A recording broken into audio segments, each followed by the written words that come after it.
নমস্কার, বেঙ্গল ইন্ডিয়া নিউজের প্রতিবেদন। আজকের বিষয় নাজিয়া ইলাহি খান। নাজিয়া ইলাহি খান পশ্চিমবঙ্গের মুসলিম বিজেপি নেতৃত্ব।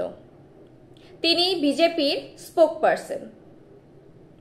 নাজিয়া ইলাহি খান একজন রাজনীতিবিদ এবং অ্যাডভোকেট, মুসলিম কমিউনিটির একজন বিজেপি কর্মকর্তা।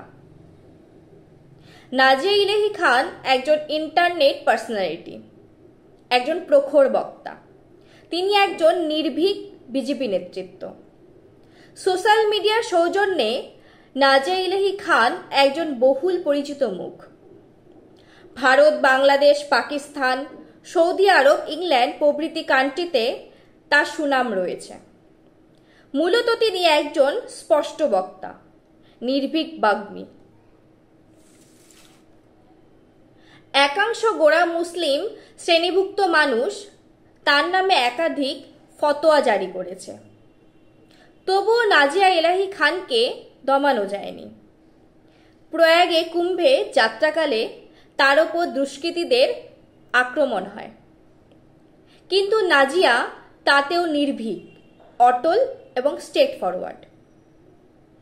শ্রীমতী নাজিয়া ইলাহির হোমটাউন কলকাতা, ওয়েস্ট বেঙ্গল। জন্ম 1989, age 35+, marital status widow, nationality Indian, religion Muslim, food habit non vegetarian. তিনি পূর্বে তৃণমূল কংগ্রেস করতেন।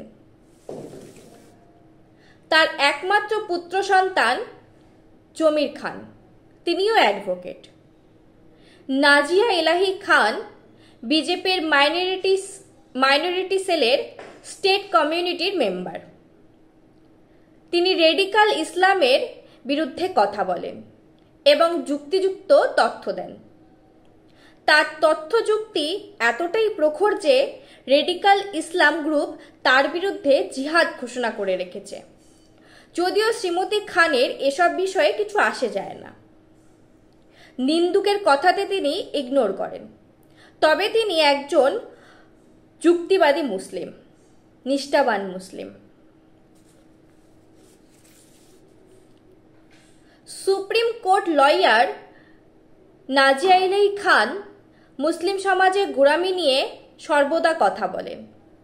তিনি একজন নারীবাদী, ফেমিনিস্ট মহিলা। তিনি মুসলিম সমাজের সার্বিক উন্নতি চান। মুসলিম সমাজ শিক্ষিত হোক, তাদের ধর্মীয় গোঁড়ামি থেকে মুক্তি হোক এবং মুসলিম নারীদের হালালা এবং 3 তালাকের মতো বিষয় থেকে মুক্তি ঘটুক। তবে তিনি ধর্মনিরপেক্ষ এবং রাষ্ট্রবাদী নারী। যাই হোক, আমি শ্রীমতী নাজিয়া ইলাহি খানের উজ্জ্বল রাজনৈতিক জীবন কামনা করি। তিনি সুস্থ থাকুন এবং ভালো থাকুন। ধন্যবাদ। Please share and subscribe my channel.